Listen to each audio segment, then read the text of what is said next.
you when your time is up. After speaking, a member of the body may ask you a question. If you need to share documentation with the commission, please send it to the email listed on today's agenda. Chair, the floor is yours. Thank you. Our first agenda item is time for public comment regarding items not on the formal Plan Commission agenda. Director Tuttle, do we have any registrants for public comment tonight? We do not. Okay. Then we will proceed to disclosures and recusals. Members of the Plan Commission should make any required disclosures or recusals under the city's ethics code.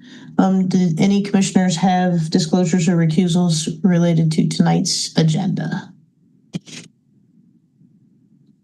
Seeing none, thanks. We'll now move to the minutes of our last meeting from July 27th. The draft minutes have been made available. Are there any additions or corrections to the draft minutes? Seeing none, is there a motion and a second to approve last meeting's minutes? Alder Uguerra, thank you. Alder Field, thank you. Any discussion? All right, seeing none, we'll call the vote. Is there any objection to unanimous approval for the July 27th minutes? All right, seeing none, that the minutes are passed unanimously. We'll review our schedule of upcoming meetings. After tonight, our next meeting will be in 3 weeks on Monday, the 31st of August. And then our next regular virtual 5:30 meeting after August 31st will be Monday, October 5th. And then we'll meet again on Monday, October 19th. We'll have a special in-person meeting on Tuesday, September 29th at 5 p.m. In the Madison Municipal Building, room 215. So keep those in mind. We'll go to our new business. We will normally start with the consent agenda. But it sounds like maybe we had proposed items for consent, and it's our custom as a Plan Commission to handle on the consent agenda items on which staff members believe an application has been sufficiently reviewed to find the relevant standards met to support approval with all the listed conditions placed upon it by the various city departments, and where the applicant accepts all those conditions and there are no individuals who have registered to speak in opposition to the item. On the screen before you are the items proposed for consent. We also use a separate consent agenda for items requested by an applicant or staff to be referred to a future meeting. Referral doesn't require a public hearing because the public hearing will be held on the future meeting date. So on the screen are the items proposed for consent for tonight. We had an item proposed for approval, but we will now pull that back from consent so that we can hear from registrants. But we do continue to have item 4 proposed to be referred to the August 31st meeting. So unless there's any objection, I will read into the record the consent item for referral, and we'll handle that on a streamlined vote and then go back into our regular agenda. Any objection to that? Great. So item 4 for referral is Legistar 93276, and this relates to 502 Pflaum Road in Alder District 15. Consideration of a conditional use for the construction of a new building in a campus institutional CI district without a campus master plan. Consideration of a conditional use for an increase of more than 20 parking spaces that is also more than 10% of the maximum parking requirement. And consideration of a conditional use for non-residential development immediately adjacent to the boundary of a city-owned public park, all to allow construction of a new Senate Middle School building at 502 Pflaum Road. Alderfield, did you have comments or questions about the referral agenda? Okay. I was going to move referral and approve the consent agenda. Okay, great. Well, so now would be the time to move referral of the referral of item 4 to our next meeting. So moved. Thanks. Thank you, Alderfield. Is there a second? Thank you, Commissioner Heck. Any objection to unanimous approval for referring item 4? Seeing none, that item is referred. And we will jump back into our agenda for tonight. All right, our first regular item is agenda item number 2. This is Legistar 94181, authorizing the city's transfer and conveyance of a certain portion of a 50-foot wide strip of remnant lands to Dane County. This is in Alder District 18. We have Claire Parks here. Welcome. If you would kind of introduce us to this item, and then we'll open the public hearing. Thanks. Sure, members of the Plan Commission, Tim Parks with planning staff. Just briefly, item number 2 on your agenda is a request to complete a conveyance of a 50-foot wide strip that runs north-south along the westerly side of the Dane County Regional Airport property that, frankly, we thought had been conveyed to Dane County in 1974 when the city conveyed the airport to Dane County, who has owned and operated it since. This is being referred to as a title omission, that somehow the description of what we conveyed to the county in 1974 did not adequately include all of the land that we thought it did. And so the resolution that's on your agenda, 94181, is a request to convey that remaining 50-foot strip to Dane County, at least the portion of it closest to the airport. There's another section that extends further north all the way up to County Trunk Highway CV that is not proposed for conveyance at this time. The airport has improvements in the strip already. They're seeking to construct additional improvements and are looking for clean title in order to do so. And so that is the request that's before you. The city's reviewed the requested conveyance and found that there is no city need for the land, nor frankly has there been for most of the 52 years that we thought it was already in the county's control.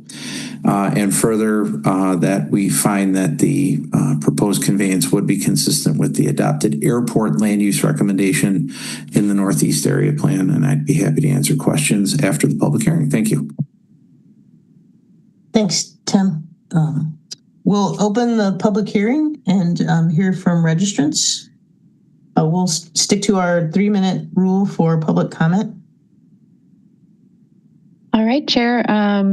Our speaker for this evening is Christopher Young from District 14, registered neither support nor opposed, but wishing to speak.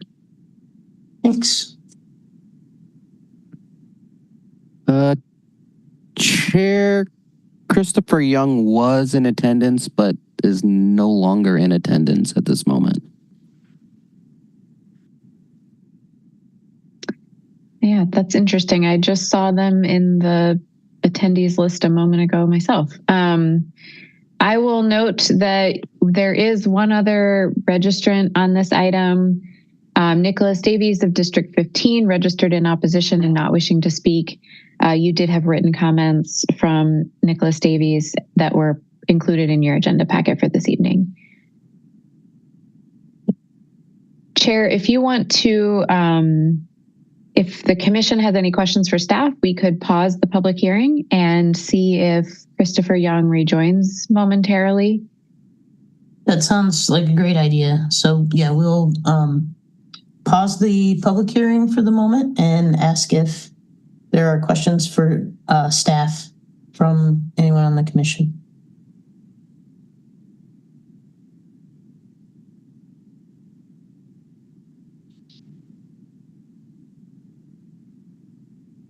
All you, Gare. Thank you. Thank you, Chair.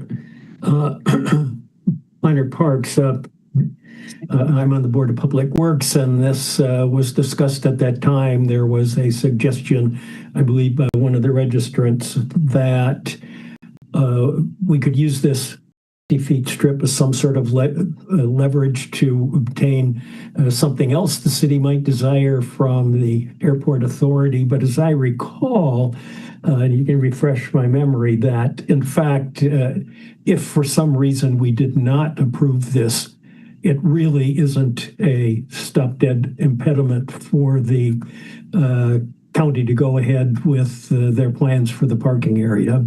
I got that recollection correct? You know, that may be. I don't actually know that that's really the question that's before the Plan Commission.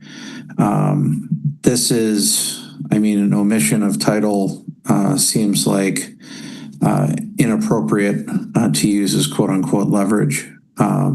What the county may do with the 50-foot strip is not really the question that's before the Plan Commission right now. It's whether we should agree to finish selling to the county what the county thought we had sold them 52 years ago when we conveyed the airport to them. And so I think while I can certainly appreciate the comments that were raised, because I believe they were also raised in the written comments that were attached today, that were directed to the Plan Commission, that the focus should be not what the county is going to do with the land, but whether they should have full ownership of the thing that they thought they had full ownership of in the first place. Thank you. Thank you. The one thing I would add, Alder Ugair, is without the strip of land in the county's ownership, it could impact maybe the extent to which the parking area is redesigned, expanded, et cetera, but probably is not a significant enough strip of land that would preclude the project altogether. Thank you. Thanks, Megan. Any other questions for staff?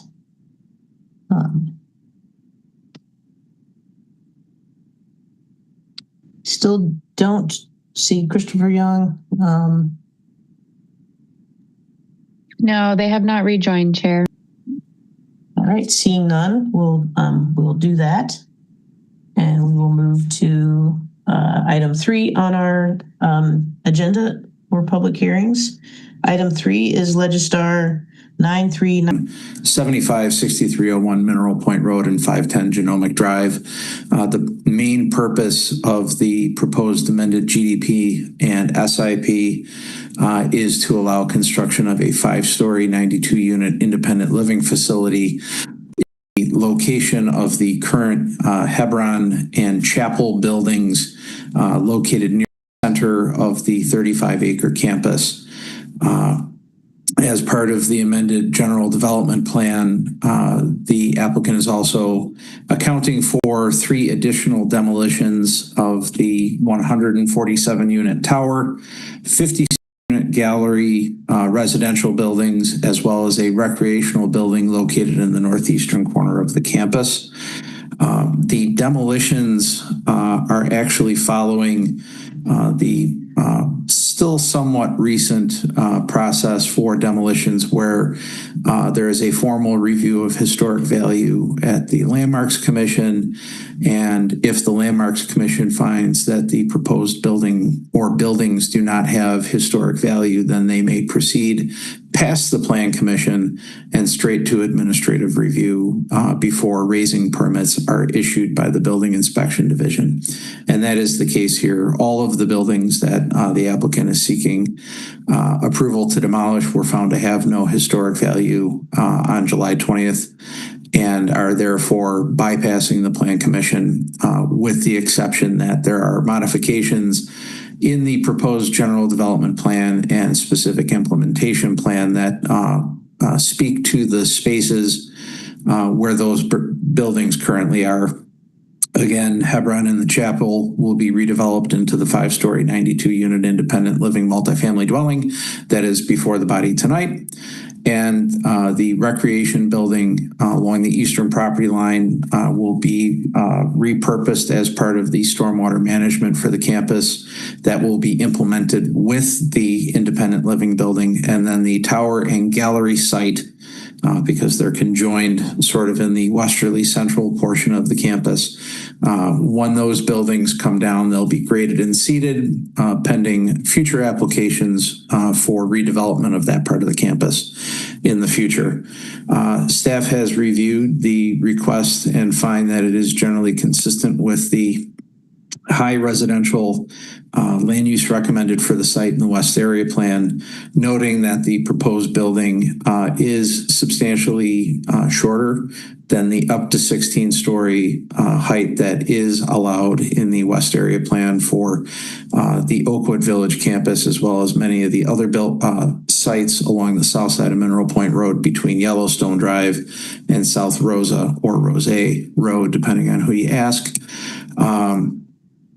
So we do believe that the Plan Commission can find that the plan development standards are met. I will note two areas that have been identified that require specific attention by the Plan Commission tonight.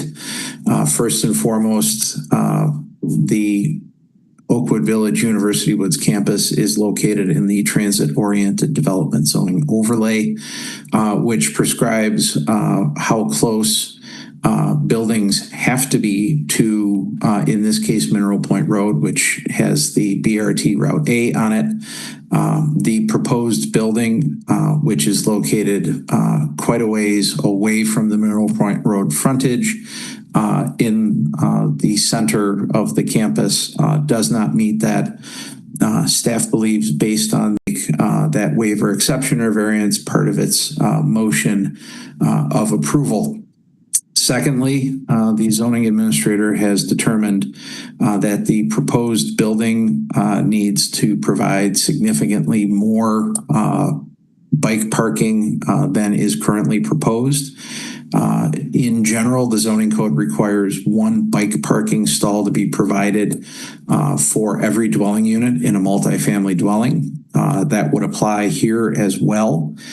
In this case, that would be a total of 107 bike parking stalls based on the number of dwelling units, as well as 10 visitor stalls that would be required, one per dwelling unit, generally rounded up. So 107 based on the requirements in section 28.141, parent 4 of the zoning code. The applicant is proposing a total of 30 stalls to serve the proposed building, 20 inside the under building parking, and then 10 at the surface. That requires an exception to be provided to the general requirements, which is allowed with a plan development. Both the requirements of the transit-oriented development zoning overlay and any general or supplemental regulation in the zoning code can be waived, reduced, or otherwise modified by the Plan Commission as part of its review of a general development plan or specific implementation plan. The applicant speaks to the campus-wide approach to bike parking in their letter of intent, and staff has identified the number of stalls that are required. Should the Plan Commission decide to grant an exception in this case, the number of bike parking stalls are spoken to in condition 46 on page 14 of the staff report, and there's also a synopsis in the zoning summary that is located on pages 2 and 3 of the staff report, bottom of 2, top of 3, that provides the Plan Commission the required number as well as the number that are being provided. So if there are questions about that, I'd be happy to answer them after the public hearing. Thank you. Thanks, Tim. We'll open the public hearing on this item. And Megan, would you please walk us through the registration list? All right. First, we'll hear from Jennifer Soto of Milwaukee, registered in support and wishing to speak. I believe Jennifer may be with the applicant team. Yes, that's correct. Great. Welcome, Jennifer. Thank you. Timothy walked through our plan quite succinctly. We did just include what we shared with UDC Yep, thank you so much for popping that up. If you go to the next slide, I'll just put some visuals to what Tim was speaking to. As you can see, the site here is on Mineral Point Road on the west side of Madison. If you go to the next slide, this shows the campus on an aerial perspective. The 5 buildings that Tim highlighted to be demolished are indicated in red.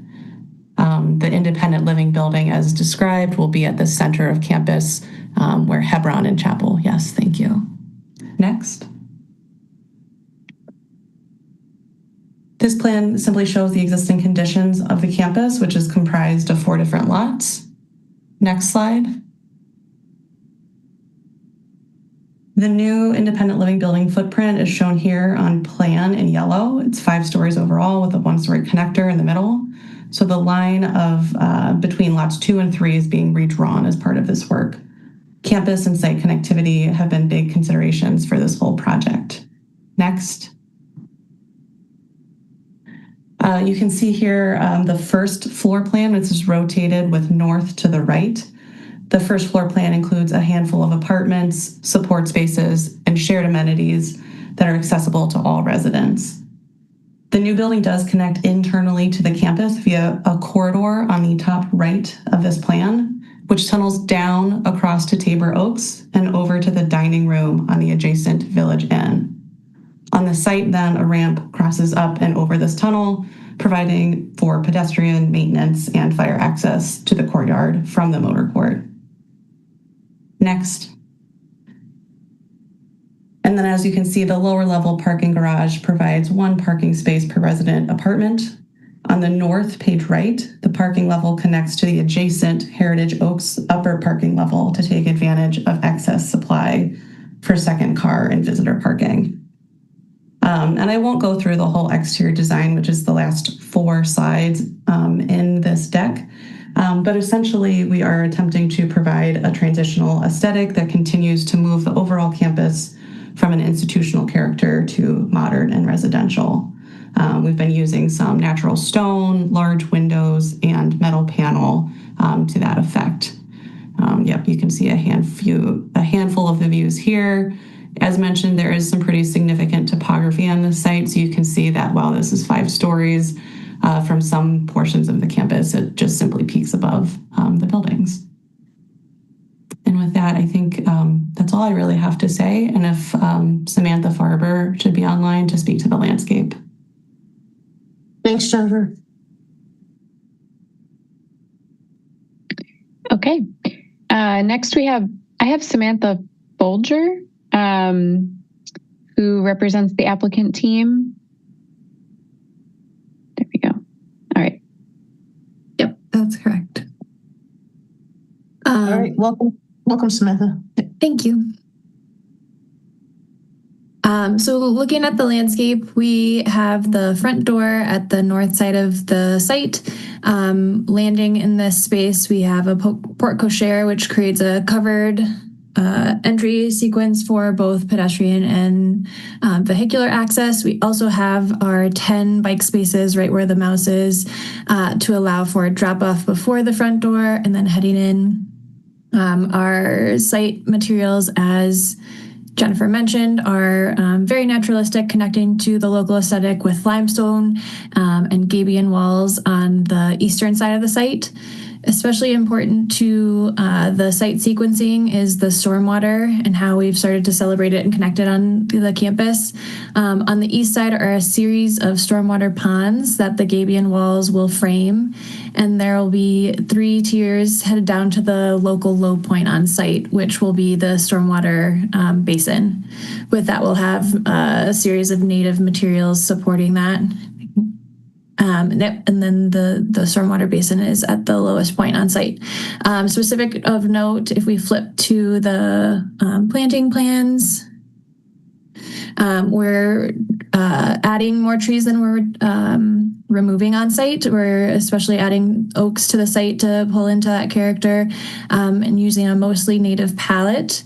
If we flip to the next slide, the stormwater basin at the local low point of the site, again, has a naturalized aesthetic, and we're making sure to regrade it to honor the existing oaks that are on Mineral Point that are a significant part of what the community sees as they pass along, and is what is known as Oakwood off of Mineral Point. The walkway that extends along that stormwater on the east side of the site and then crosses over to the west, just north of Heritage Oaks, will then continue on to the BRT station, which is especially important for the connectivity of campus to the TOD, Transit-Oriented District, and to have an accessible path for their walking culture and connecting to nature. With that, I will cede the rest of my time to the next applicant that is on our team. Thanks, Samantha. Thank you. All right, next we have Keith Van Landet, I believe also representing the applicant team. Yes. Welcome, Good Keith. evening, everyone. Can you hear me? We can hear you. Thanks. Great. Thank you. Thank you very much. And on behalf of our design partners, EUA, Damon Farber, Vogel Brothers Building Company, thanks for the opportunity to be here. I am representing our leadership and management team. We're joined by our board chair, Kevin Hayden, other members of our management team, and no doubt a number of residents as well at this meeting.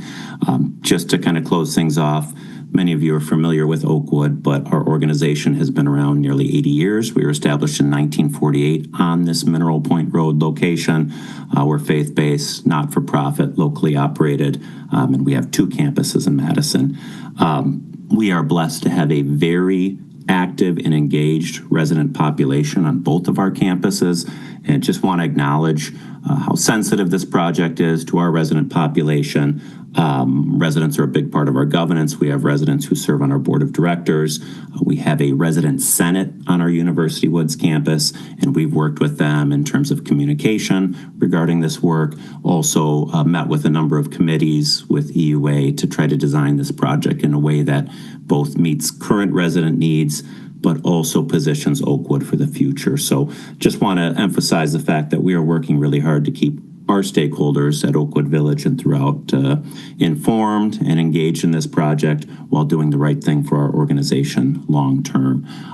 Also, I want to just quickly address the bike issue that Tim had brought up. This waiver is at our request. As you imagine, we have a limited number of older adults who do bike. We have about 5 to 7% of our resident population uses bikes. So that was the request for the waiver. We do have sufficient bike racks throughout campus for both staff and residents. We also have a volunteer program where we have rickshaws that are power driven that volunteers can help give people rides who may not be physically able to, whether because of balance or cognition. So we do have a very strong commitment to biking on campus, and that's just a little additional background why we requested that change. Thanks, Keith.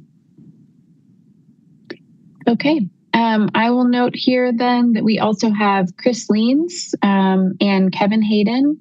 I believe both are also representing the applicant team if they're both registered in support and available to answer questions if there are any. And then we have 11 registrants who are registered in support but not wishing to speak. And that is the end of our registrant list for this item, Chair. Thanks, Megan. Are there questions from the commissioners for any of our registrants? Alder Udare. Thank you, Chair. I think this would probably be a question for Jennifer Soto. Well, it might be for Keith Van Landet. And these come from some communications directly to me as Alder from residents or other interested parties. And I think they were answered during public information meetings, but for the record, I just wanted to ask them here. Number one, there was will be replacing the chapel with this plan. Do I recall correctly that there is going to be some reserved space in the new building that could be used for communal worship? Yes. Oh, sorry. Go ahead, Jennifer. I'm sorry. Jennifer, Yeah, why I can don't you? go. Keith, why don't you go? I'm sorry. I can go. Yep. You are correct, Alder. We do have a spiritual life space designed in the new building. We have a spiritual life committee we're going to work with to make sure it accommodates all of our programming needs and worship needs. It's not the same as the old chapel, but we will certainly have dedicated space for programming and worship. And thank you. And are there plans for a space that can be used for worship during the construction period? So our spiritual life committee has a task force that's working on that. The short answer is yes, we have common areas throughout campus. They're evaluating and putting a plan together for worship during this construction period. Okay, and then one related question. Is there any intent to repurpose the stained glass window in the chapel, which I believe originally came from a different structure? And yeah, so there's a number of items that we believe have historical value. Again, that's being dictated by our spiritual life committee and our residents, but there is a stone arch you may be referring to, which is outside of the building. There are some stained glass windows. All those items we were evaluating, and if they're deemed necessary to preserve, we'll either incorporate them into the new design or place them elsewhere on campus. But yes, the intent is to preserve anything of value. Okay, and then one totally different question. There are some concerns about the dwindling number, but some remaining residents in the tower. But as I recall, there are plans that demolition won't occur until all of those persons are resituated in some way. Certainly. So we've engaged with the City of Madison, and we'll be meeting with folks that are currently living in that building. There are 10 residents remaining. If they're appropriate to receive services and a higher level of care, we'll help with that transition. And if not, we'll be working with the city to review relocation plans, both in a group with residents, as well as then create individual plans for the remaining individuals. Thank you, Keith. No further questions. Thanks, Alder Yeager. Commissioner Heck. Thank you. This is probably for Keith also, because Keith, you addressed the bike parking waiver that you're requesting, and I appreciated your remarks.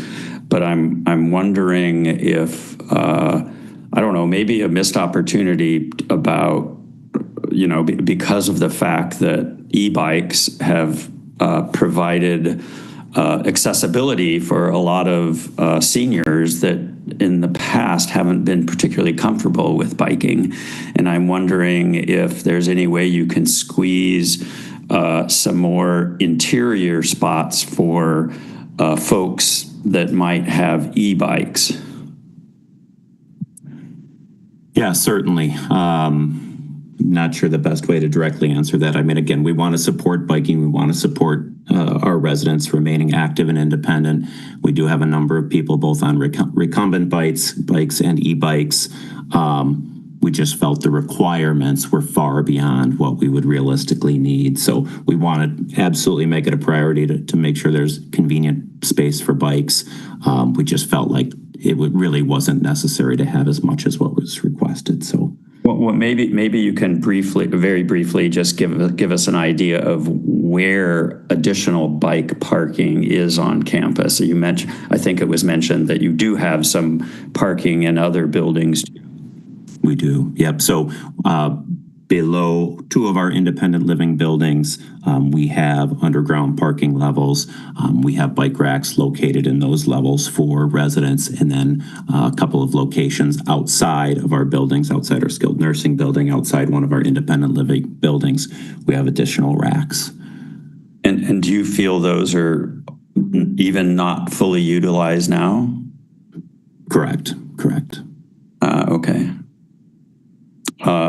Okay, I guess I would just express the hope that you can continue to encourage use of e-bikes by your residents, because I think there's some potential there. Thank you. Certainly. Thank you. Thanks. Alder Field. Thank you, Chair. I'll ask Keith, but perhaps Keith can let us know if Jennifer is a better person for the question. Also, parking. You mentioned that the 92 to 92 units to cars is a 1-to-1 ratio with some overflow parking. I'm wondering how that car per household ratio compares to the existing residents at other parts of the campus now. Certainly, I can answer that. So right now, we have 2 existing independent living buildings. Both of those buildings have 2 underground parking levels below them. One level under each building is 1-to-1 parking, as we're proposing for this new project. And then the second level is essentially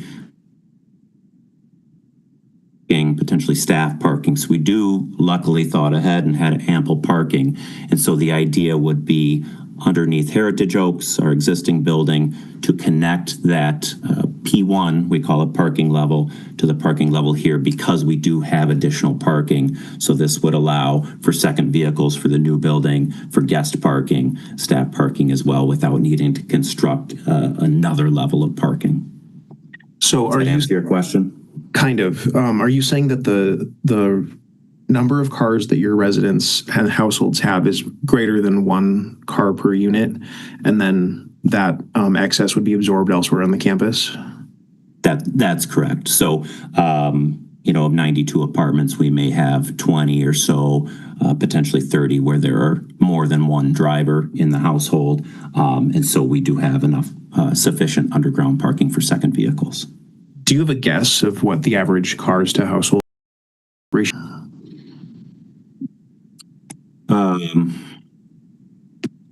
I don't have a guess. I know our parking is 1-to-1, and oftentimes if residents no longer drive, they will allow an adult child or a caregiver to use that spot.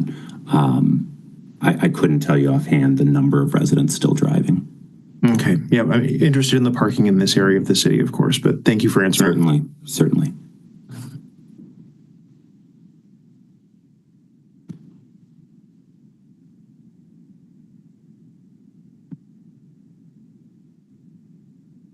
Thanks.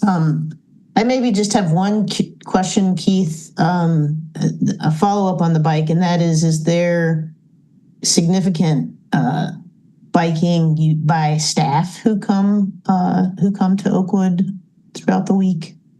And is that something that could increase or decrease over time, in your opinion? Sure. I would say not currently significant biking. We do have a handful of staff that certainly do bike to work, obviously when the weather accommodates. Because this building will be independent living, and we already have skilled nursing, assisted living, memory care on campus, there will not be a large additional number of staff members. So we don't anticipate a lot of increased demand from employees for bike spaces either. That makes sense. Thank you. You bet. Maybe one more call for questions for our registrants on this item.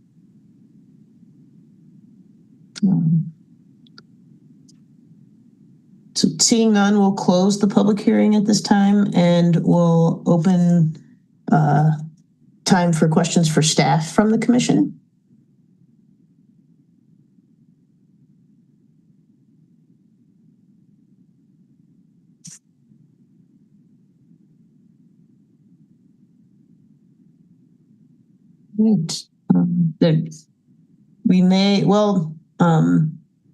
Maybe I'll ask one question and see if that provokes other thoughts or discussion. Tim, if we were to approve the kind of waiver from the TOD requirements as far as the frontage goes, is there any, obviously we'd make specific fact findings about why the waiver would be granted, but is there any risk for creating precedent that would make it harder to implement the TOD overlay kind of philosophically, that we should be thoughtful about? Thanks.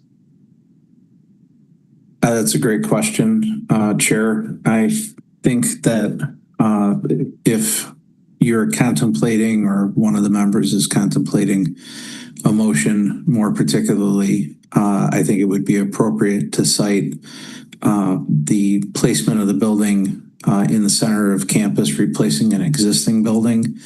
I think the circumstances would be very different if we were talking about Oakwood Village being developed, from scratch anytime in the last 25 years, as opposed to over 50 years ago, because some of the site dates back before the planned unit development that was approved in 1973.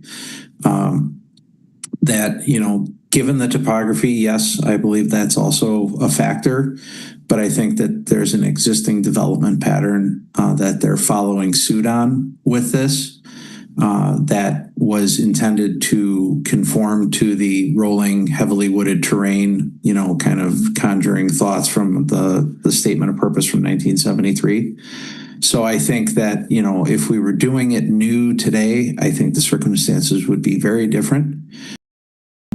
And the Plan Commission just needs to be mindful of why they would be granting a waiver, exception, or variance in this case. Because those are the things that would set this request apart from a future request in terms of questions of precedence. So I think, someone has to, come back to the body, and chances are probably fair that it'll be Oakwood Village, but that someone would have to come back with a site that has 60 feet of grade change, established oak trees, and a 9-acre conservation area on the site. You'd have to make a lot of things equal in order to point to this approval and say, but you did it for them. And so I think that any motions to approve the project with a waiver, exception, or variance would want to point to the specific circumstances in place as to why that's being considered here, and why, therefore, it may not also be appropriate somewhere else. One thing that I would add to what Tim said, which is spot on, is maybe to summarize, is the uniqueness of the factors that you're considering at the site level. You have previously approved a waiver from the TOD standards for another planned development project, again, given the site circumstances and the arrangement of another large institutional user. I think for both of these, there were unique factors at play that led to your decision about approving those exceptions. The other thing about both of these circumstances is that they're both planned developments, and we generally try to guide applicants into conventional zoning districts unless the circumstances really, really, truly warrant a planned development. So variations or exceptions from the TOD standards are only considered in a planned development and not in a conventional district. And so I think it's just relevant to understand that this kind of question really only comes before the commission in these circumstances that we've deemed to be unique from the outset. Thank you both.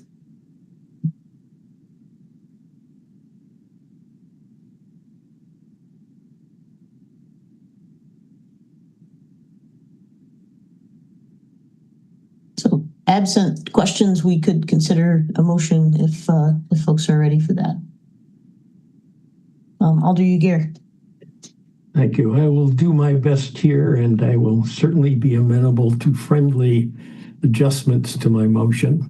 I'm going to move that the Plan Commission find that the standards are met and forward zoning map amendment ID 28.022-00755, approving an amended plan development, general development plan for Oakwood Village, University Woods, at 6145 to 6301 Mineral Point Road and 510 Genomic Drive, and ID 28.022-00756, approving a specific implementation plan to construct a 5-story, 92-unit multifamily dwelling on the campus to the Common Council with a recommendation of approval subject to the recommendations of the Urban Design Commission and the conditions of reviewing agencies and the staff report, including specifically a waiver of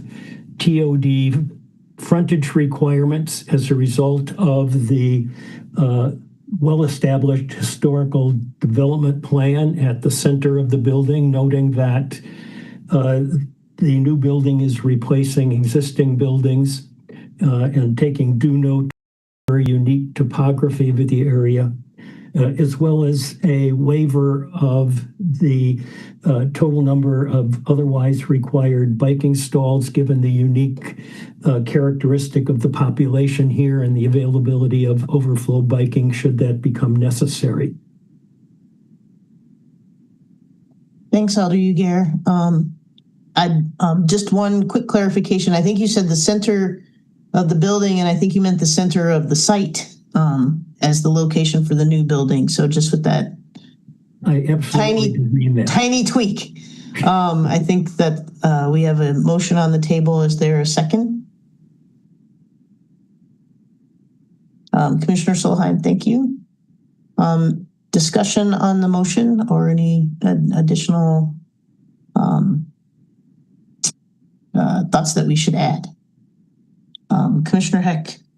Thank you. I'm going to support the motion as is, but I just want to reiterate kind of my line of questioning about bike parking combined with Alder Field's questions about the parking ratios. I feel like they're a little bit on the edge of being overparked, and that they could easily convert a small number of space to indoor bike parking. Perhaps I'll just say I hope they remain flexible, and that if there's the possibility of including some conduits and things that for future use or whatever they might need, it would be helpful. But I'll support the motion as it is. Thanks, Commissioner Head. Commissioner Wisniewski. Sure. I struggle with this one again with the deviations from the TOD plan. I understand the site, and so that helps me there. The bike parking, I think it discounts any potential future residents. Current residents might not bike that much right now. But I know research from my employer shows people at this stage, at 55 and under, aren't necessarily looking for a place like this and still want to live in a detached home. So that is, a little bit kind of helping my decision there. But I am struggling with that deviation from the biking. I think it discounts any potential future residents that might live there. Thanks.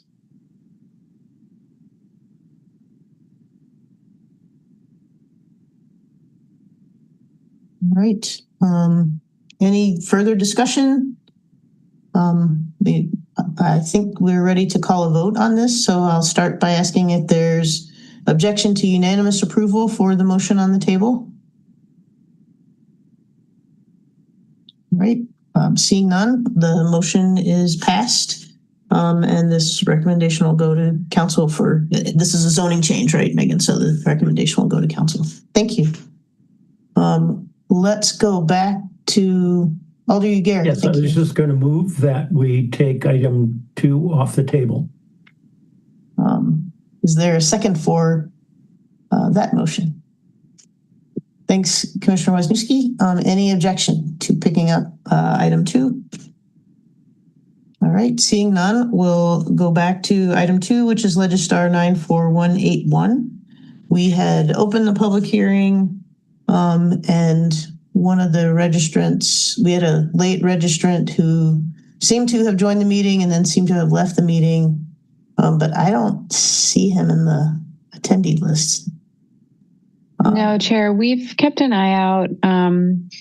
There is someone online whose name appears as iPhone 33.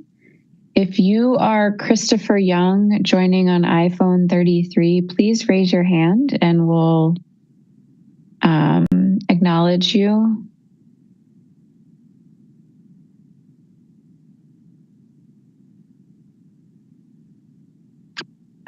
Not seeing a reaction there, Chair. I believe that Christopher has probably left the meeting. Okay, so I think then what we can do is, well, I'll just ask, we did have one registrant, not wishing to speak, so I think we don't need to. And I will note too, I'm sorry to interrupt. That's we did okay. have one other late registrant after we put this item on the table. Charles Napier of District 13 registered neither in opposition nor support and not wishing to speak. So they also did not appear in the registrant list tonight. All right, I think what I would like to do then is close the public hearing, absent objection to that. So the public hearing will be closed, and we'll have time for commissioners to ask questions of staff if they have them. And otherwise, we could move to a motion on this item, which is related to the conveyance of a 50-foot wide strip of land to the county for airport use.